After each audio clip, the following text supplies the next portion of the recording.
The wind moved like a restless spirit through the prairie grass, carrying the scent of rain and far-off smoke.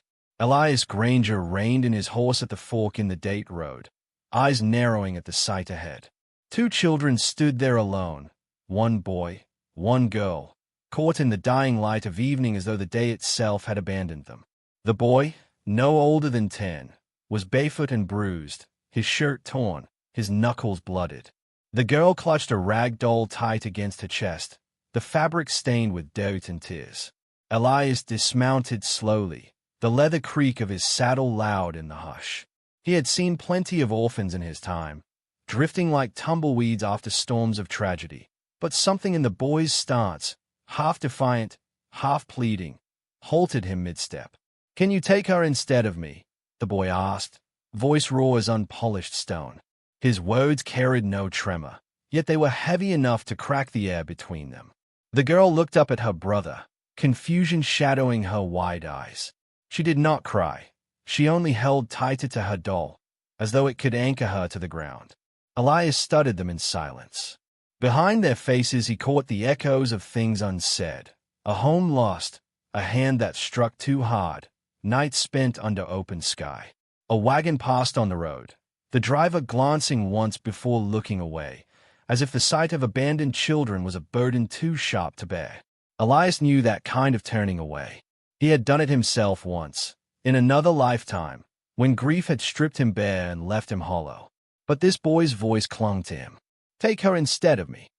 Not a plea for rescue, but a bargain, a sacrifice born of love and fear braided together. The sun was bleeding into the horizon now, staining the clouds of fierce gold.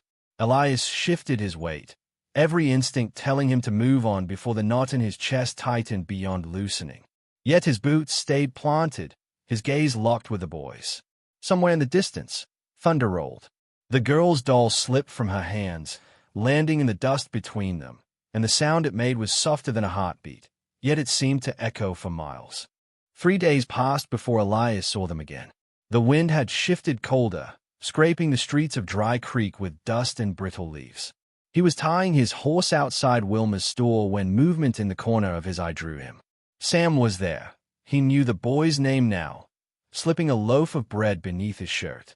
Abby hovered near the door, her small hands wrapped around the empty hem of her dress, the doll absent from her grip.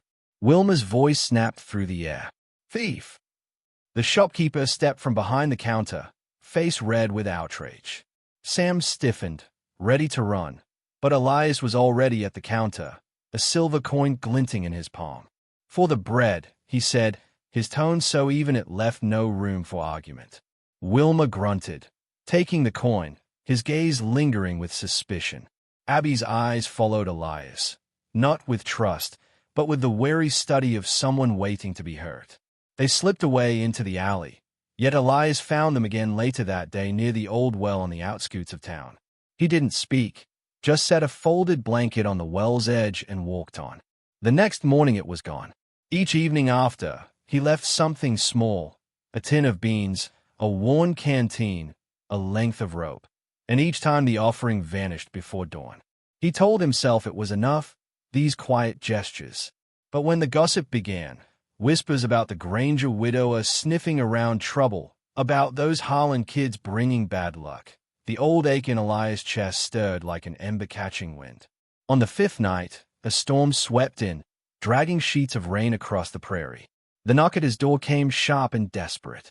Elias opened it to find Sam, soaked through, blood trailing from a split lip. His back, the boy panted, eyes wild. "Uncle's here. He wants Abby."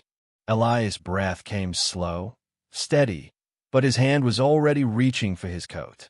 Sam's gaze held the same mix of defiance and fear as the first day, but now it was laced with something else, hope.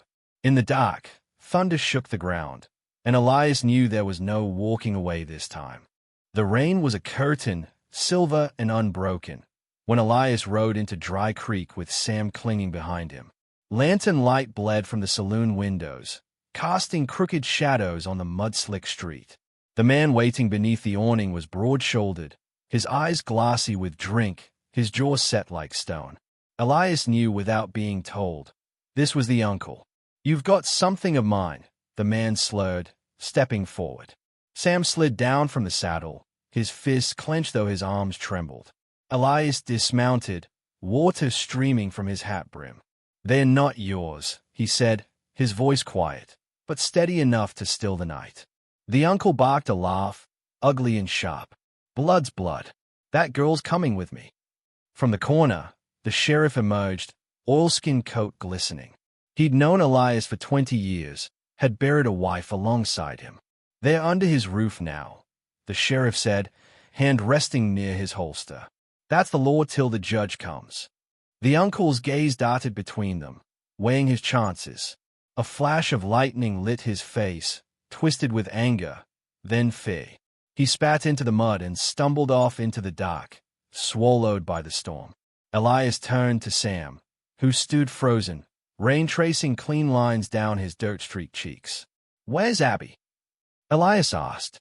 "In the barn," Sam breathed, and they were already moving. They found her curled in the hay, the blanket Elias had left days ago wrapped tight around her. She didn't speak when she saw him, only rose and stepped forward, slipping her small hand into his. The doll hung from her other hand, damp but still whole. Back at the ranch, Elias built a fire. Sam sat close, steam rising from his clothes. Abby leaned against Elias' side, her head fitting neatly beneath his arm. No one spoke. The crackle of the flames filled the silence, binding them tighter than words could. Years later, Elias would recall that night. The storm, the choice, the way the boy's plea had changed him. Out here, under the endless western sky, salvation wasn't in grand gestures or loud promises. It was in staying put when the wind urged you to ride on. And sometimes, that was enough to save a life. Maybe 3.